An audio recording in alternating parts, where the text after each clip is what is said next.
Hello and welcome. So chemistry में हमने 3 videos या 4 वीडियोस कवर कर ली थी, जिसके बाद PYQ specific and miscellaneous parts का कुछ कंटेंट बच गया था जिसको हम आराम से कवर कर लेंगे। एंड फिज़िक्स में मैंने आपके नोट्स, ये वाले जो नोट्स है वो अपलोड कर दिए थे ऑलरेडी। इसमें 2 वीडियोस हम कवर करेंगे एंड उस पर ये वीडियोस से ये नोट्स कवर हो जाएंगे। ठीक है, 5 पेजेस इस बारे में कवर कर लेंगे, 5 पेजेस नेक्स्ट वीडियो में कवर कर लेंगे। इसके अलावा फिज़िक्स में कुछ मिसलेनियस एरियाज़ हैं, उसको भी हम साथ ही में कवर कर लेंगे जब हम बायोलॉजी के कुछ मिसलेनियस एरियाज़ प्लस केमिस्ट्री के कुछ मिसलेनियस एरियाज़ कवर करेंगे। साथ ही साथ हम फिज़िक्स के भी कवर कर लेंगे एक ही वीडियो में। 3 से 4 घंटे की वीडियो होगी वो वाली, जिसमें हम पीवाईक्यूज़ कुछ एक्स्ट्रा, कुछ मिसलेनियस एरियाज़ जो कि मैंने यूजुअल वीडियोज़ में कवर नहीं करे हैं उसमें हम कवर कर लेंगे।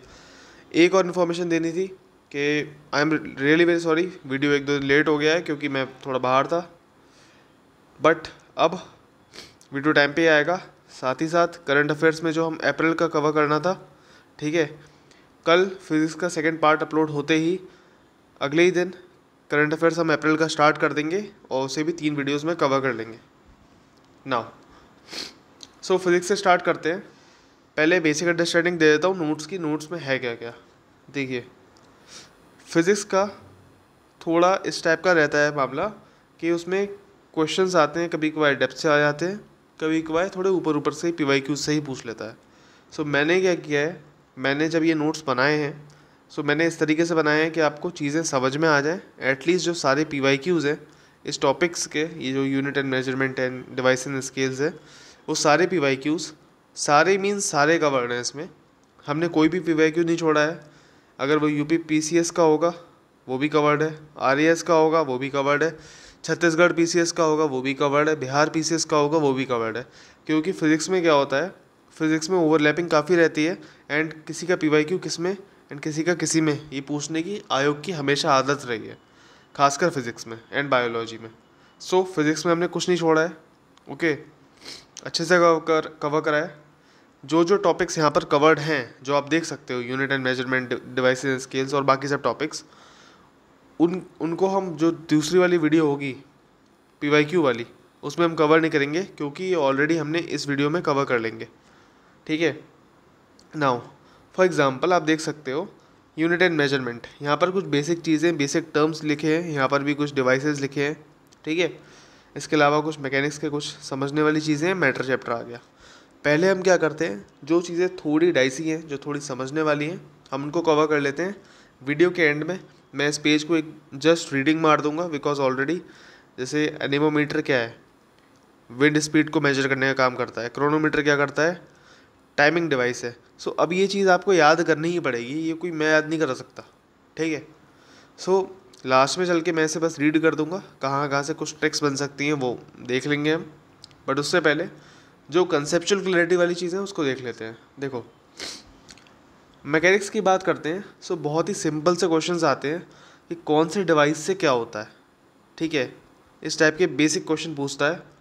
सो आप देख सकते हो, अगर मैकेनिकल एनर्जी है, ठीक है, मैकेनिकल एनर्जी को इलेक्ट्रिकल एनर्जी में कवर करने के लिए आपको डायनेमो की ज़रूरत है। जैसे कि आप क्या करते हो, आपकी लाइट आ गई, आपने लाइट ऑन कर दी, पावर सप्लाई ऑन हो गया, सो आपकी मोटर ऑन हो गई, पानी की मोटर ऑन हो गई। तो उससे क्या होता है, पानी जो अर्थ के नीचे होता है वो ऊपर आता है। वो एक क्या है, मैकेनिकल वर्क है। उस मैकेनिकल वर्क या कवर करने के लिए आप मोटर का यूज़ कर रहे हो। सो इलेक्ट्रिकल एनर्जी का यूज़ करके आपने मैकेनिकल वर्क परफॉर्म किया, उसके लिए आप क्या चाहिए, मोटर। सिमिलरली आप मैकेनिकल वर्क को परफॉर्म करके आप इलेक्ट्रिकल एनर्जी प्रोड्यूस कर सकते हो डायनेमो में। इसका एग्जांपल क्या है, डैम। ठीक है, जितने भी हमारे डैम्स होते हैं, हाइड्रो इलेक्ट्रिक पावर जहाँ जनरेट होती है, वहाँ पर आप डायनेमोज का ही यूज़ करते हो। जैसे कि ये झरना बह रहा है, ओके, यानी यहाँ पर आपने एक शाफ्ट लगा रखी है, वो पानी के साथ घूम रही है ऐसे।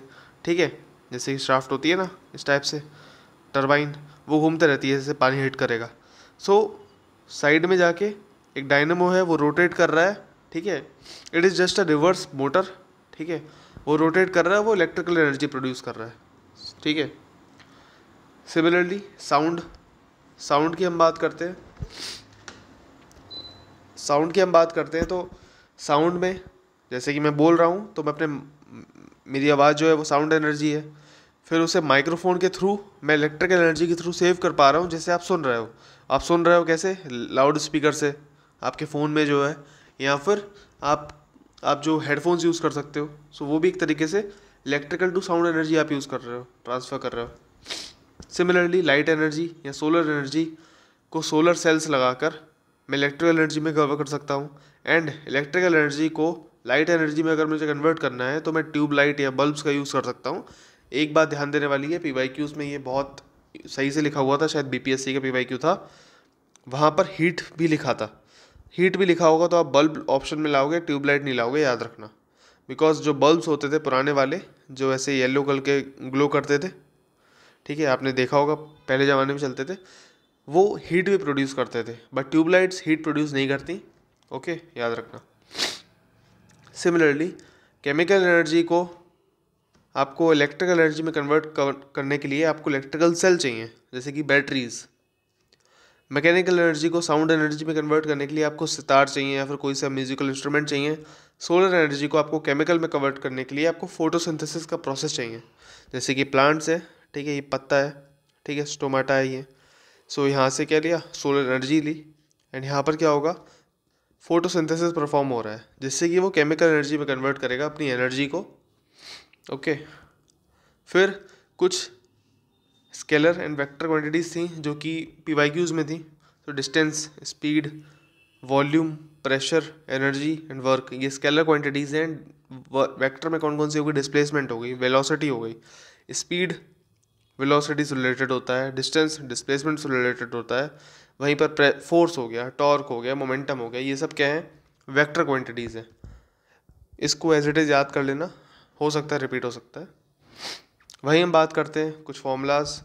सो मास मोमेंटम अपॉन वेलोसिटी, एक और formula force equals to mass into acceleration, ठीक है। विंड एनर्जी की बात करते हैं, ठीक है। सो विंड एनर्जी याद रखना काइनेटिक एनर्जी है, पोटेंशियल एनर्जी नहीं है, क्योंकि जब विंड ब्लो कर रही होती है, ठीक है। सो एक तरफ से जो भी एनर्जी एक जगह से दूसरे का मूव कर रही है, it is a kinetic energy.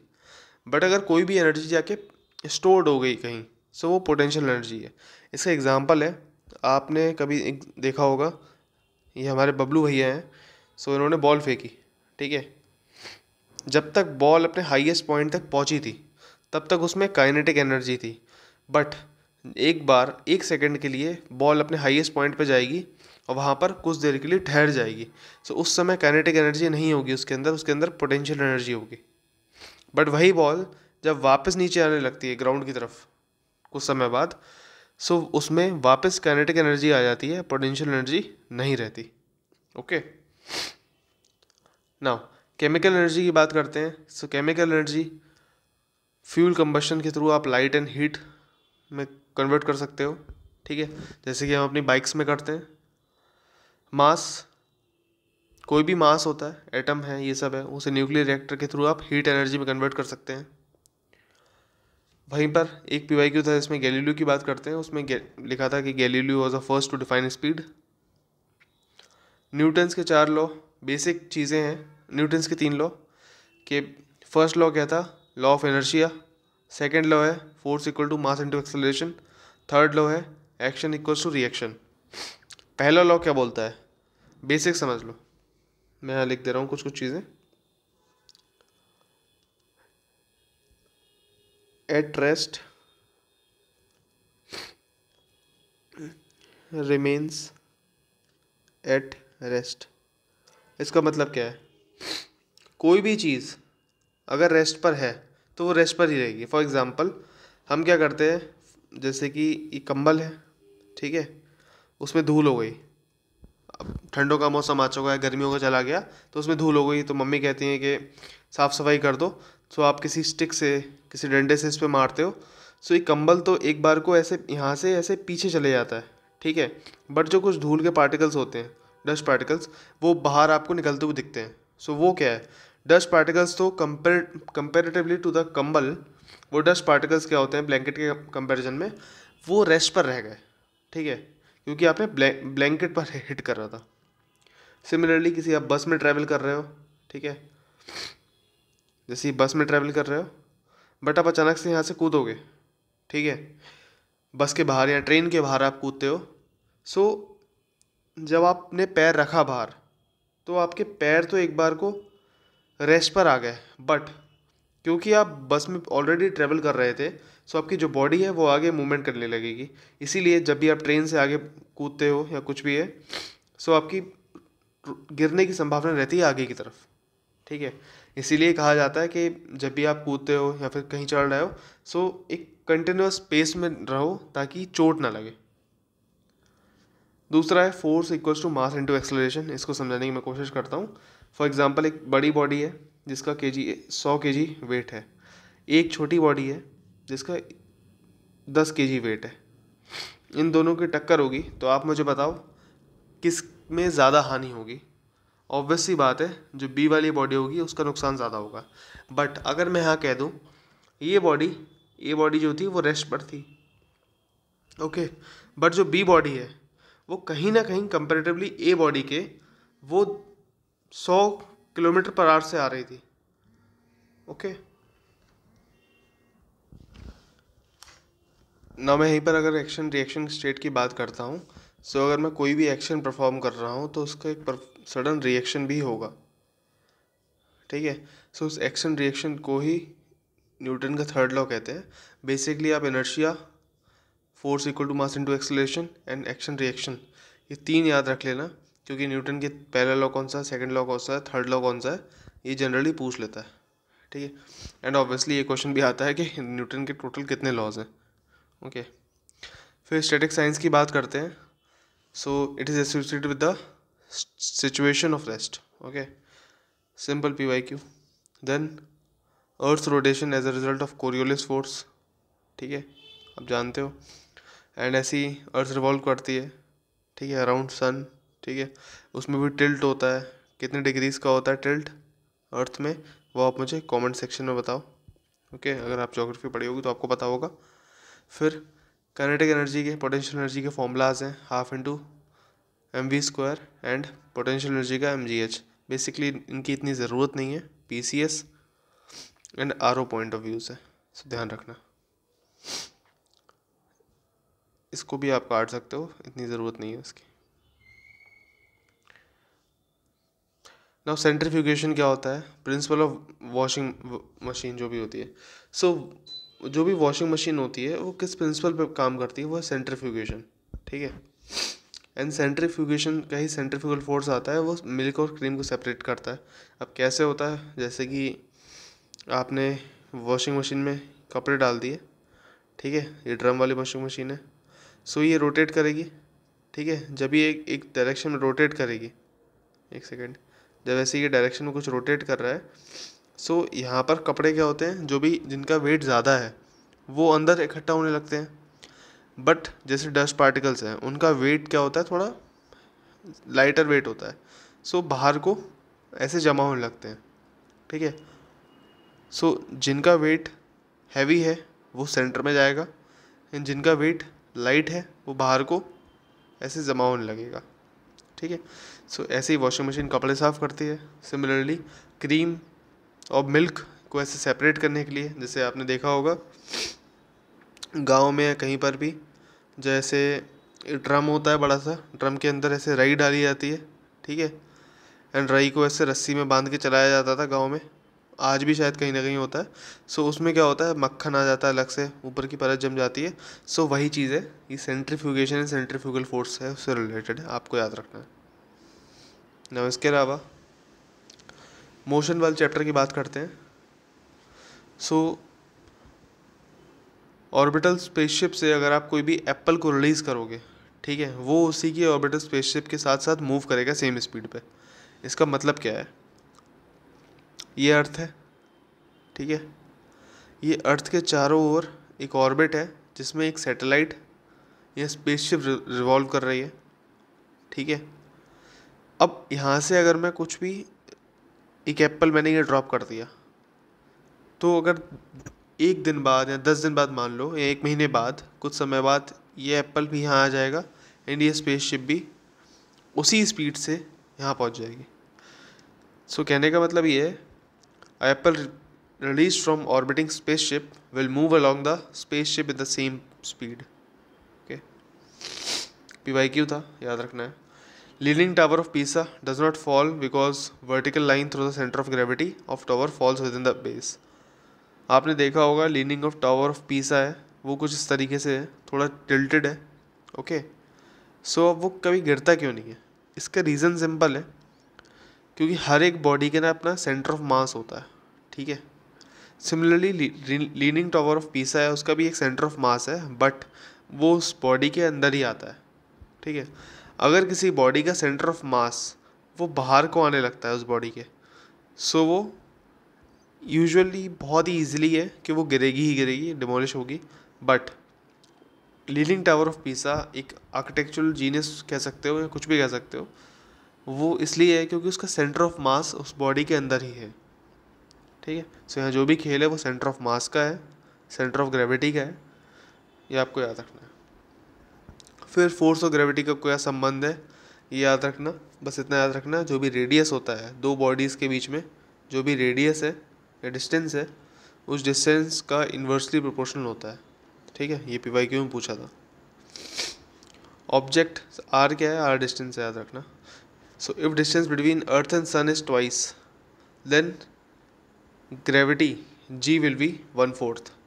मतलब अर्थ और सन की अगर डिस्टेंस x है, और अगर अर्थ और सन की डिस्टेंस अगर हम 2x कर दें, तो उसकी जो ग्रेविटी का इम्पैक्ट होगा सन का अर्थ पर वो कितना होगा? वो 1/4 हो जाएगा, ठीक है। बस इतना सिंपल सा ये क्वेश्चन है। इसमें ये फॉर्मूला लगता है, फॉर्मूला इंपॉर्टेंट नहीं है, ये चीज़ इंपॉर्टेंट है क्योंकि PYQs में पूछी थी। बट इसका एप्लीकेशन कहाँ से आएगा? वो इसी फॉर्मूला से आएगा जो कि ये रहा, जहाँ पर m1 जो है वो आप मान सकते हो किसी भी एक बॉडी का मास, m2 जो है वो दूसरी बॉडी का मास, r जो है दोनों के बीच के डिस्टेंस, g जो है वो ग्रेविटी एंड f जो है फोर्स। फिर ऑब्जेक्ट की बात करते हैं। अगर कोई भी ऑब्जेक्ट है वो फ्री फॉल पे है, तो उसका वेट सेम रहेगा, ठीक है। वाई? देखो कोई भी बॉडी अगर फ्री फॉल में है, मान लो अगर मैंने यहाँ से कोई बॉडी ऐसे छोड़ दी, ड्रॉप कर दी, सो वो एक फ्री फॉल में है। यहाँ पर G क्या होता है? वो चेंज नहीं होता है इस टाइप से, ओके। जैसे वेट जो होता है वो mass into gravity, W = mg होता है। सो फ्री फॉल में कोई भी बॉडी होगी उसका वेट सेम रहेगा, ओके। ऐसे ही फ्री फॉल से रिलेटेड कुछ क्वेश्चंस आए हैं, और भी आए हैं जो हम देखेंगे आगे, ये याद रखना पहले तो। फिर वैक्यूम में क्या होगा? अब कोई वैक्यूम है, ठीक है, यहाँ पर मतलब वैक्यूम है इस चैम्बर में, यहाँ पर मैं एक पंख को ऐसे ड्रॉप कर रहा हूँ ऊपर से, और 1 kg की बॉल को ड्रॉप कर रहा हूँ, तो दोनों पर जो इम्पैक्ट होगा फ्री फॉल में, दोनों एक ही टाइम पर ग्राउंड पर हिट करेंगे। बट अगर वैक्यूम नहीं होता तो जो भी डेंसर वाली चीज़ होगी ना, जो भी डेंसर होगा वो जल्दी नीचे गिरेगा। फॉर एग्ज़ाम्पल, अगर 1 kg कॉटन है एंड 1 kg आयरन बॉल है, सो आयरन बॉल ज़्यादा डेंस है तो आयरन बॉल जल्दी गिरेगा, ठीक है। एंड कॉटन जो 1 kg होगा बहुत बड़ा सा स्पेस लेगा, वो धीरे धीरे गिरेगा। सो डेंसर वाला गिरता है, ये इंपॉर्टेंट है, याद रखना। और अगर दोनों बॉल सेम डेंसिटी की हैं तो जो ज़्यादा मटेरियल होगा, ज़्यादा हैवियर होगा, वो जल्दी ग्राउंड पे आएगा। ओ आई एम सॉरी, अगर सेम डेंसिटी है तो जो भी दो बॉल है उनकी चाहे वेट कोई भी हो, दोनों बॉल एक साथ गिरेंगी। सो यहाँ पर जब भी फ्री फॉल में डेंसिटी का खेल होता है, कौन कितना भारी है उसका हैवियर का खेल नहीं होता। Now weight is maximum at poles, W = mg, आप जानते हो, ठीक है। ग्रेविटी कहाँ ज़्यादा होती है?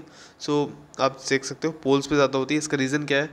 क्योंकि अर्थ जो है वो इस टाइप से शेप में होती है, परफेक्ट स्फीयर नहीं होता। पोल्स पर जो डिस्टेंस होती है वो कम होती है कंपेयर टू इक्वेटर, ठीक है। सो जो ग्रेविटी का इम्पैक्ट यहाँ पर होता है G1 और ये G2 है, अगर तो G1 is always greater than G2, ठीक है। इसलिए पोल्स पर अगर हम बात करते हैं हमारा वेट मैक्सिमम होता है एंड ग्रेविटी भी मैक्सिमम होती है पोल्स पर। नाउ अगर अर्थ स्पिन कर रहा है अपने आप में, तो उसका बॉडी वेट जो होगा वो इक्वेटर पे कम हो जाएगा, ठीक है। जैसे कि अर्थ की स्पीड है अभी ऐसे अपने आप में रोटेट करने की कोई स्पीड है, अगर वो रोटेशन को तेज़ कर दे, ठीक है, तो यहाँ पर जो होगा ना, यहाँ पर जो बॉडी वेट होगा वो कम होने लगेगा। इसका रीज़न क्या है? जैसे कि हमने अभी सेंट्रीफ्यूगेशन वाला एग्जांपल देखा था, जैसे वॉशिंग मशीन है, ठीक है, बीच में कपड़े हैं, सो जो वो बाहर को फेंकता है, ठीक है, वॉशिंग मशीन अपने सेंटर ऑफ मास से बाहर को कप लाइटर वेट फेंक रहा है। सिमिलरली अर्थ जो है, अगर वो ऐसे स्पीड बढ़ाएगा, सो यहाँ पर जो अर्थ इक्वेटर पे, यहाँ पर कहीं पर भी कोई भी बॉडी होगी, सो उसका जो वेट होगा वो कम होगा, क्योंकि ग्रेविटी जो होगी वो कम हो जाएगी। Reason is simple. एक और एग्जांपल मैं समझाता हूँ। अगर आप यहाँ पर ये हो एंड आपके हाथ में एक धागा है, उस धागे में क्या है, एक पत्थर लटका हुआ है। कुछ देर बाद आप क्या करते हो, उस पत्थर को ऐसे रोटेट कराना स्टार्ट करते हो, चारों दिशाओं में फेंकना स्टार्ट करते हो। सो आपको जो पत्थर चाहे वो 1 kg का भी क्यों ना हो, वो बिल्कुल आपको ज़ीरो वेट का महसूस होने लगेगा। क्यों? क्योंकि वो आप स्पीड में है, ठीक है। सेम सिचुएशन आपकी बॉडी के साथ आ जाएगी अगर आपकी अर्थ की स्पीड बढ़ा दी जाए तो। एप्लीकेशन बेस्ड क्वेश्चन है, पूछा गया था। ज़ीरो ग्रेविटी की बात करते हैं, एक सेकेंड, ज़ीरो ग्रेविटी की बात करते हैं। सो ज़ीरो ग्रेविटी में क्या होता है, वेट ज़ीरो, सो वेट लेसनेस होगी आपको, क्योंकि डब्ल्यू ज़ीरो, ठीक है। वहीं पर मास सेम होगा। देखो, जब भी ग्रेविटी इक्वल टू ज़ीरो है, सो एम, एक सेकेंड, जब भी ग्रेविटी क्या है, zero, so W equals to M G होता है। सो वेट भी क्या हो जाएगा, ज़ीरो हो जाएगा, बट मास जो होता है ना, वो ग्रेविटी के इंडिपेंडेंट होता है, वो सेम रहेगा, ठीक है। इसीलिए यहीं से एक और मैं इम्पॉर्टेंट बात बता रहा हूँ। अगर आप अर्थ पे हो, या फिर आप मून पे जाओ, या फिर आप कल को मार्स पे जाओ, या फिर आप कल को वीनस सैटर्न किसी पर भी जाओ, आपका मास जो होगा वो रिमेन्स सेम, बट आपका वेट जो होगा वो चेंज होता है। सिमिलरली ऐसे क्वेश्चन पूछते हैं, अगर आप लिफ्ट से हो, ऊपर से नीचे जा रहे हो, नीचे से ऊपर जा रहे हो, तो याद रखना आपका जो मास होगा वो सेम रहेगा, वेट ही चेंज होगा। यानी कि आप कह सकते हैं mass remains same, okay, weight changes, okay, इतना हम कह सकते हैं। नाउ अगेन सेंट्रीपेटल फोर्स की बात करते हैं। सेंट्रीपेटल फोर्स ही वो फोर्स है जो कि सैटेलाइट अर्थ से ऑर्बिट में रिवॉल्व करती है। सिमिलरली ये वही फोर्स है जो अर्थ और मून को बांधे रखती है। ये वही फोर्स है जो आपको उस धागे से लगे हुए स्टोन से बांधे रखती है, जिसे आप रोटेट करते हो अपने चारों ओर, ठीक है। सो याद रखना, centripetal and centrifugal force different है, अलग अलग है। इसको कंफ्यूज करने के लिए वो साथ ही ऑप्शन दे देता है, और बहुत सारे लोग कंफ्यूज हो जाते हैं। सो मैंने अभी आपको जो वॉशिंग मशीन वाला एग्जांपल दिया था वो होगा सेंट्रीफ्यूगल का, एंड जो धागे वाला एग्जांपल दिया था, या जो मून और अर्थ का रिलेशन है, वो एग्जांपल दिया है, ग्रेविटी बनी हुई है। फिर हमने सैटेलाइट वाला एग्जांपल देखा, वो सब सेंट्रीपिटल फोर्स के examples. Now in summer pendulum की लेंथ बढ़ जाती है and time period of unit oscillation भी बढ़ जाता है। देखो इसका मतलब क्या है कहने का, जैसे कि ये पेंडुलम है एक, ठीक है, तो सपोज करो ये पेंडुलम है एंड ये ऐसे चलती है, ओके, सही। बट मान लो समर्स आई, समर में क्या होगा, पेंडुलम की लेंथ बढ़ गई और ये पेंडुलम अब यहाँ तक आ रही है। सो क्या वो सेम रहेगा इतना? वो यहाँ तक जाएगी पेंडुलम, ठीक है, एंड वो यहाँ तक जाएगा। सो क्योंकि उसकी डिस्टेंस बढ़ गई, अब उसका रेडियस भी बढ़ गया, ठीक है, एंड रेडियस बढ़ने की वजह से उसका यूनिट ऑसिलेशन जो था वो भी बढ़ गया, ठीक है। सो जो पुरानी पेंडुलम वाली वॉचेस थी उनमें यही दिक्कत आती थी। तो पूछ सकता है, PYQ ही है बल्कि, तो ऑलरेडी पूछ सकता है वो। एस्केप वेलोसिटी कितनी होती है? सो 11.2 किलोमीटर पर सेकेंड, एंड इसके अलावा अगर वेटलेसनेस है सो कैंडल फ्लेम क्या होगी, स्फेरिकल होगी। अब हमने बात करी है फ्री फॉल में या फिर किसी पर भी अगर ग्रेविटी अगर ज़ीरो हो जाती है सो व्हाट विल हैपन कि अगर जो हम कैंडल जलाते हैं, ठीक है, सो उसमें कैंडल हम देखते हैं ना इस टाइप से जलती है, ग्लो करती है कैंडल। अगर फ्री फॉल है या ग्रेविटी ज़ीरो है तो यानी वेट डब्ल्यू ज़ीरो है, डब्ल्यू ज़ीरो है तो जो ये जो होगी कैंडल फ्लेम वो स्फेरिकल होगी, ऐसी नहीं होगी। ठीक है, सिंपल, ये कहने का मतलब था, PYQ भी था। अब आते हैं मैटर वाले टॉपिक पर, साइंस एंड टेक। ठीक है, मैटर वाला टॉपिक इंपॉर्टेंट है, याद रखना। नाउ ST जहाँ पर आएगा याद रखना वो है सरफेस टेंशन, मैं ही लिख दे रहा हूँ उसे, surface tension. Now again surface tension कहाँ पर मैक्सिमम होगा, कहाँ कम होगा। सो मरकरी का सरफेस टेंशन मैक्सिमम होता है और वाटर का कम होता है। वहीं सबसे कम किसका होता है, ड्राई ईथर का। सो PYQs हैं, सबसे ज़्यादा सरफेस टेंशन होता है मरकरी का, सबसे कम होता है ड्राई ईथर का। इसके अलावा रेन ड्रॉप्स कैसी होती हैं, स्फेरिकल होती हैं बिकॉज ऑफ सरफेस टेंशन। जैसे ये हाइग्रोस्कोपिक न्यूक्लिया होता है, डस्ट पार्टिकल्स होता है, इसके अराउंड रेन वाटर ऐसे जमा होने लगता है, इसलिए जो रेन वाटर ड्रॉपलेट्स होती हैं वो स्फेरिकल होती हैं। ठीक है, वहीं देख सकते हैं oil spread above water because oil का सरफेस टेंशन कम होता है, वहीं वाटर का सरफेस टेंशन ज़्यादा होता है। एक थंब रूल है वो याद रखना, जिसका भी सरफेस टेंशन ज़्यादा होगा, ठीक है, जिसका भी सरफेस टेंशन ज़्यादा होगा वो बॉडी नीचे रहेगी, सिंपल। ठीक है, ऑयल का सरफेस टेंशन कम होता है वाटर के कंपैरिजन में, इसलिए वो ऊपर रहता है। ठीक है, ऐसे और भी एग्जांपल्स देखेंगे अभी हम। नाउ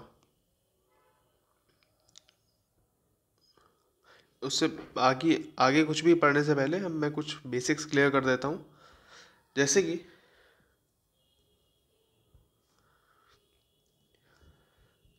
जैसे कि अपना बबल है कोई, ठीक है, इस अब कोई भी बबल होता है वो ऑलरेडी चार्ज होता है पहले से ही। ठीक है, आपने हवा भरी, किसी भी तरीके के आयंस गए, क्योंकि हवा के साथ साथ एटम्स गए, एटम्स के साथ आयंस गए, सो ऑलरेडी कुछ ना कुछ चार्ज तो है।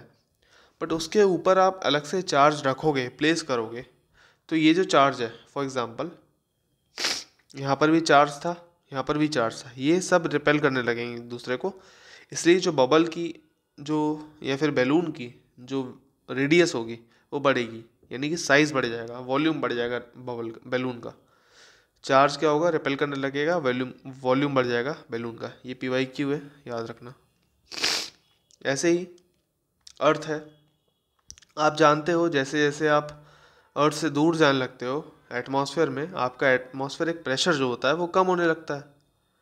ठीक है, नाउ व्हाट विल हैपन, देखो ये बैलून है हमारा बेसिक, ठीक है, बैलून के अंदर भी एक प्रेशर होता है एंड बैलून के बाहर भी एक एटमॉस्फेरिक प्रेशर है, दबाव है। जैसे जैसे एटमॉस्फेरिक प्रेशर बढ़ेगा वैसे वैसे, फॉर एग्जांपल आपने बैलून लिया, बैलून को अपने हाथ से दबाना शुरू करा, सो वो क्या होगा, अंदर दब जाएगा और ऐसे सिकुड़ जाएगा, जब तक वो फट नहीं जाएगा तब तक सिकुड़ेगा। बट जैसे जैसे आप उसे लूज़ करोगे अपने हाथ को, वैसे वैसे बैलून वापस अपनी शेप में आएगा और बड़ा हो जाएगा। सिमिलरली एटमॉस्फेरिक प्रेशर भी आपके एक हाथ की तरह काम करता है, जहाँ पर जो भी प्रेशर अंदर का है, अगर एटमॉस्फेरिक प्रेशर कम होगा तो ये बैलून बाहर की तरफ फूलेगा या इसका वॉल्यूम बढ़ जाएगा, साइज़ बढ़ जाएगा। वहीं अगर एटमॉस्फेरिक प्रेशर कम होगा तो ये बैलून, एटमॉस्फेरिक प्रेशर अगर बढ़ेगा तो ये बैलून छोटा रह जाएगा। सो जैसे जैसे हम अर्थ से दूर जाने लगते हैं, बैलून ऊपर जाने लगता है हवा में, तो उसका साइज़ बढ़ जाता है। ठीक है, याद रखना, साइज़ कम नहीं होता, साइज़ बढ़ता है। ये PYQ था एंड ये मैंने लिख रखा है। अगर प्रेशर ज़्यादा होगा एटमॉस्फेरिक प्रेशर से, साइज़ बढ़ेगा, प्रेशर बराबर होगा तो साइज़ सेम रहेगा, प्रेशर कम होगा तो साइज़ कम होगा। ओके, अगर कोई ऑडियो प्रॉब्लम हो कुछ किसी भी तरीके की तो आई एम सॉरी, तबीयत थोड़ी ठीक नहीं है, थोड़ा बेयर कर लेना। नाउ सिमिलर कॉन्सेप्ट आता है, हम पेन्स की बात करते हैं, ठीक है, पेन में एक इंक होती है, आप जानते हो, सिमिलर। सो बैलून जैसा सेम कंडीशन है, वो कंडीशन ये है, पेन के अंदर भी एक प्रेशर है, ठीक है, एटमॉस्फेरिक प्रेशर भी एक बाहर से प्रेशर लग रहा है, ठीक है। अगर पेन के अंदर का प्रेशर कम होगा, ठीक है, तो इंक क्या रहेगी, अंदर रहेगी। बट वहीं पर अगर पेन के अंदर का प्रेशर बाहर होगा तो इंक क्या करेगी, बाहर जाने सोचेगी, ठीक है, बिकॉज हाई प्रेशर से लो प्रेशर ही जाते हैं चीज़ें, याद रखना। विस्कोसिटी क्या होता है, it is the resistance of liquid to change its speed, ठीक है, change its shape, I am sorry. तो शेप चेंज करने की जो रेजिस्टेंस होती है किसी भी लिक्विड की, उसे विस्कोसिटी कहते हैं। एग्जाम्पल, वाटर और हनी, शहद और पानी की बात करूँ, अगर मैं शहद और पानी को इन तीन, एक घड़े में, एक बाउल में और एक बाल्टी में डालूंगा, सो क्या इजीली इन तीन शेप्स को एक्वायर कर लेगा? वो आप जानते हो कि वाटर है, हनी को टाइम लगेगा, ठीक है। सो वाटर क्या होगा, वो लेस विस्कस है, एंड हनी ज़्यादा विस्कस है, यानी ज़्यादा गाढ़ा है, ठीक है। वहीं पर एक कॉन्सेप्ट आता है कि अगर हम टेम्परेचर दें, यानी कि इन दोनों को हीट करना स्टार्ट करें, सो पार्टिकल का मूवमेंट्स होता है वो बढ़ता है, इसीलिए विस्कोसिटी क्या होती है, कम होने लगती है। सो टेम्परेचर बढ़ेगा तो विस्कोसिटी कम होगी, याद रखना, ये PYQ है।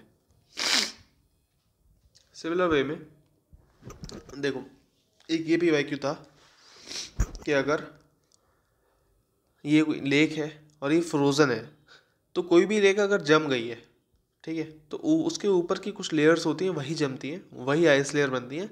नीचे जो पानी होता है वो नॉर्मल रहता है, वो ज़्यादा बर्फीला पानी नहीं होता, मतलब बर्फ़ नहीं बनती उसकी। रीज़न क्या है, ऊपर जो है, ऊपर हवा चल रही है, हवा के कारण उसके कांटेक्ट में आने वाले जो पानी है उसकी आइस बन चुकी है, बर्फ़ बन चुकी है, ठीक है। वहाँ पर टेम्परेचर 0 डिग्री सेल्सियस से कम है। बट नीचे का जो पानी है वो दो रीजंस की वजह से अभी भी पानी है। इसका रीज़न है, पहली बात तो देखो, वो हवा के कांटेक्ट में नहीं था, ठीक है, बट ये इतना बड़ा फैक्टर नहीं है। दो बड़े फैक्टर्स जो कि एग्ज़ाम पॉइंट ऑफ व्यू से इंपॉर्टेंट है वो ये है कि आइस जो है वो बैड हीट कंडक्टर है। ऊपर जो हवा चल रही थी, टेम्परेचर बढ़ रहा था, वो नीचे तक नहीं आ पाया। सिमिलर वे में वाटर की डेंसिटी मैक्सिमम होती है 4 डिग्री सेल्सियस में, ये UPSC ने माना है, ठीक है, ये याद रखना। UPSC के हिसाब से ये क्वेश्चन सही था, बट ये ऑप्शन जो है ना वो भी गलत नहीं है, ठीक है।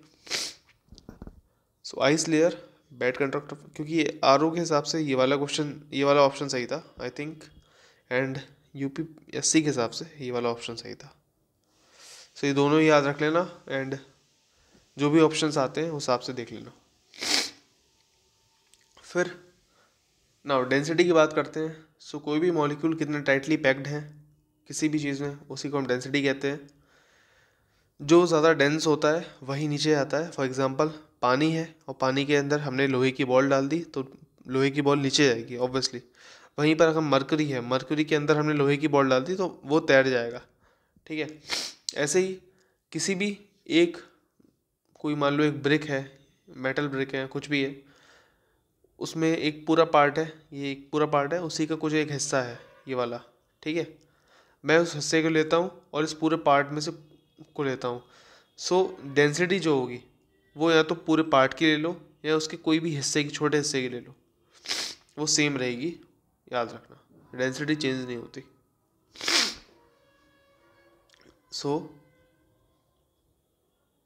चार्ज प्लेस्ड ऑन बैलून हो गया, बैलून राइज होगा तो उसका साइज़ बढ़ जाएगा, हो गया। पेन लीक्स हो गया। कैपिलरी ट्यूब्स की बात करते हैं तो लिक्विड 1 राइज करेगा more than water, because surface tension of liquid 1 ज़्यादा होता है सरफेस टेंशन ऑफ वाटर से। नाउ surface tension में समझ लिया, is the tendency of liquid to shrink to minimum area possible with respect to surface on which it is attached, ठीक है। जो कैपिलरी ट्यूब वाली एग्जांपल हमने लिया है, अगर कैपिलरी ट्यूब इस टाइप से होता है, ठीक है, ठीक है, मान लो ये कैपिलरी ट्यूब है, यहाँ पर हमने ऐसे 2 लिक्विड डाल रखे हैं, ठीक है, इस टाइप से। तो लिक्विड 1 राइज करेगा, कोई भी लिक्विड है, ठीक है, वो कैपिलरी ट्यूब में वाटर से ज़्यादा राइज तभी करेगा जब सरफेस टेंशन उस लिक्विड का ज़्यादा होगा। सो याद रखना इतनी बात। हाइड्रोलिक ब्रेक्स की बात करते हैं, वो पास्कल के लॉ पे वर्क करते हैं। सिंपल रटिफिकेशन, फॉल इन बैरोमीटर, अगर बैरोमीटर में फॉल होता है तो स्टॉर्मी वेदर का इंडिकेशन है, ठीक है। टेम्परेचर बढ़ाओगे विस्कोसिटी कम होगी, ठीक है, यानी गाढ़ापन कम होगा। फिर काइनेटिक एनर्जी ऑफ मॉलिक्यूल्स, हमने अभी जस्ट देखा। विंटर की बात करते हैं।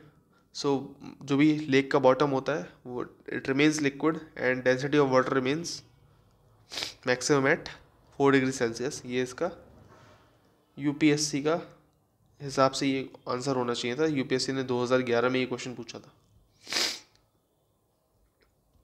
Okay, now increase amount of substance does not change its density, हमने अभी लास्ट में देखा वो ब्रेक वाले एग्जांपल पर, ठीक है।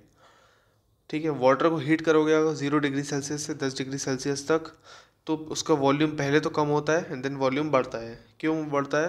क्योंकि 0 से 4 डिग्री सेल्सियस तक जब जाएगा तो उसका वॉल्यूम कम होगा, बट 4 डिग्री सेल्सियस से वो जो आगे बढ़ेगा तो उसका वॉल्यूम बढ़ता है, ठीक है। एट 4 डिग्री सेल्सियस जो वाटर का है तो मैक्सिमम होता है, ठीक है, वॉल्यूम। वहीं पर मिनिमम वॉल्यूम कब होता है? 100 डिग्री सेल्सियस पर। एंड 4 डिग्री सेल्सियस को आप 277 डिग्री केल्विन भी कह सकते हो। वहीं एवोगैड्रो लॉ की बात करते हैं। So at constant temperature, basically Avogadro law हमने केमिस्ट्री वाली क्लास में ऑलरेडी कवर कर ली है एंड लॉ ऑफ गैसेस भी कवर कर ली है। इसके अलावा आयरन बॉल जो होगी वो मर्क्यूरी के ऊपर फ्लो करेगी because of relative density of mercury ज़्यादा है आयरन से, हमने अभी जस्ट देखा। फिर compare to needle in ship, so needle जो होगी वो शिप के कंपैरिजन में डूब जाएगी, वहीं पर शिप जो होगी वो पानी में तैर जाती है बिकॉज जो नीडल की डेंसिटी है, रिलेटिव डेंसिटी है कंपेयर टू शिप, वो बेसिकली अलग है, ठीक है। It is greater than water displaced by it, ठीक है। वहीं पर हम बात करते हैं iron needle flows over water because of surface tension, ठीक है। Now weight of x object, कोई भी ऑब्जेक्ट है उसका वेट अगर एक्स है, ठीक है, तो उसी वेट, फॉर एग्जांपल जैसे इसे समझते हैं, जैसे कि पानी है, ठीक है, बकेट है, ये पानी था, एक second, I am sorry. Now ये देखो ये बकेट है और ये बकेट पूरी भरी हुई है। ये बॉल है मेरे पास, अब मैं बॉल को अंदर डालने वाला हूँ, ठीक है, एंड मैंने बॉल को अंदर डुबा दिया पूरा। सो जो भी इसका वॉल्यूम होगा ना, वही इतना पानी क्या होगा, बाहर गिर जाएगा, ठीक है। सो ये समझ गए आप। इसी का एप्लीकेशन एक आता है कि अगर आप पानी में कुछ भी डाल दोगे उसका वेट महसूस नहीं होगा। इसका रीज़न क्या है? इसका रीज़न ये है क्योंकि पानी जो भी होगा वो रिप्लेस कर देता है उतनी जगह, सो अपथ्रस्ट बन जाता है। सो जितना वेट होगा ना उस ऑब्जेक्ट का उतना ही अपथ्रस्ट लग जाएगा और वो माइनस हो गए 0 नेट आ जाएगा। बस इतना याद रखना, पानी में कुछ भी डालोगे तो उसका वेटलेस हो जाएगा, वो वेटलेस हो जाती है बॉडी। इसलिए पानी में चाहे 10 किलो का पत्थर डाल दो चाहे 100 किलो का पत्थर डाल दो, आप आसानी से हिला लोगे उसे, बट बाहर नहीं हिला पाते। Cloud flows because of less density, cloud की डेंसिटीज लेस होती है बादल की, इसलिए वो तैर सकते हैं हवा में। फिर आइसबर्ग की बात करते हैं, ठीक है। जो टाइटैनिक वाला आपने इंसिडेंट सुना होगा, टाइटैनिक बहुत बड़ा जहाज़ था, वो डूब गया आइसबर्ग की वजह से। इसका रीज़न ये था क्योंकि अगर ये समुद्र की एक परत है और आइसबर्ग आपको इतना दिख रहा है समुद्र के ऊपर, तो याद रखना वो इतना होगा समुद्र के नीचे, 1/9 पोर्शन उसका नीचे ऊपर रहता है, बाकी जो हिस्सा होता है वो नीचे रहता है, ठीक है, आइसबर्ग का सी लेवल से। फिर कोई भी बॉडी होगी वो 4 डिग्री सेल्सियस पे फ्लोट कर जाएगी, वहीं पर 100 डिग्री सेल्सियस पे आते ही वो सिंक हो जाएगी because of low density. Sea water जो होता है वो डेंस होता है रिवर वाटर से, इसीलिए सी वाटर में यानी समुद्र में तैरना आसान होता है कंपेयर टू रिवर्स। वहीं पर हाइड्रोजन गैस की बात करते हैं, it is lighter and body weight is maximum in hydrogen gas, ठीक है। इसका बिकॉज वेवेंसी जो होती है हाइड्रोजन गैस की लीस्ट होती है। एक बार फिर से एक्सप्लेन करता हूँ इसे। हाइड्रोजन गैस लाइटेस्ट होती है अपने आप में, ये तो क्लियर है, आपको भी क्लियर होगा। बट जो भी बॉडी वेट होगा, किसी भी बॉडी का जो वेट होगा हाइड्रोजन गैस में, वो मैक्सिमम होता है। इसका रीज़न क्या है? हाइड्रोजन गैस की बॉयंसी जो होती है, ठीक है, अभी हमने बॉयंसी देखी, वहीं पर वो लीस्ट होती है। ओके, नाउ यहाँ से हम कल करेंगे, अभी ये बचता है। सी, मैंने अभी फिर से बताया ये जो पेज है ये जस्ट फैक्चुअल पेज है, इसको आपको एक बार देखना ही होगा, खुद ही पढ़ना पड़ेगा। मैं बस एक बार गो थ्रू कर दे रहा हूँ ताकि कुछ भी पढ़ने समझने में दिक्कत आ रही हो तो आप इसको समझ सकते हो। पावर, पावर की यूनिट क्या है? वॉट, यानी वर्क अपॉन टाइम। एक वॉट में 1 जूल/सेकंड होता है, वहीं हॉर्स पावर कितना होता है? 746 वॉट। वर्क की जो यूनिट है वो है जूल, जूल या फिर इसे न्यूटन मीटर भी कह सकते हैं। फोर्स की न्यूटन है, F=ma। फ्रीक्वेंसी की हर्ट्ज, कैपेसिटेंस की फेरेडे, इलेक्ट्रिक पोटेंशियल की वोल्ट, इलेक्ट्रिक करंट की एम्पियर, इलेक्ट्रिक रेजिस्टेंस की ओम, इलेक्ट्रिकल रेजिस्टिविटी की ओम मीटर। फिर पावर ऑफ लेंस की बात करते हैं, डायोप्टर है। प्रेशर की क्या है? पास्कल। वहीं हीट अपॉन एनर्जी जूल कहते हैं। Activity of radioactive substance becquerel है, क्यूरी नहीं है, ये याद रखना, हमने रेडियो एक्टिविटी में पढ़ा था केमिस्ट्री में। ओके, डिस्टेंस की बात करते हैं, लाइट ईयर। ठीक है, डिस्टेंस, सो लाइट ईयर जो होती है यूनिट, उसको हम ट्रैवल की बात करते हैं, तो लाइट ईयर जो है वो डिस्टेंस हम ट्रैवल करते हैं। So it is the distance travel by light in 1 year. एक लाइट ईयर में 9.4 इंटू 10⁻15 मीटर्स होते हैं, एंड एक पार्सेक में 3.62 लाइट ईयर्स होते हैं, याद रखना। एक सेंटीमीटर में 0.39 इंचेस होते हैं, ये भी याद रखना है। एक न्यूटन मीटर में 10⁻⁻9 मीटर्स होते हैं या फिर 10⁻⁻7 सेंटीमीटर होते हैं। मेगावाट की बात करते हैं, so it is a unit of power. ठीक है, पावर स्टेशन में जनरेट होती है। एक्सेलरेशन की क्या है? मीटर पर second square. And impulse Newton second. ठीक है, वहीं पर बात करते हैं प्रेशर की, डाइन या फिर पास्कल जिसे कह सकते हो। हीट के लिए हम कैलोरी या जूल यूज़ करते हैं। नॉट की बात करते हैं, शिप की स्पीड है। नॉटिकल माइल्स जो होते हैं नेविगेशन के लिए। एंगस्ट्रॉम जो होता है it's a unit of wavelength of light. ठीक है, मैश की बात करते हैं तो हाईएस्ट स्पीड। फिर प्रेशर पास्कल।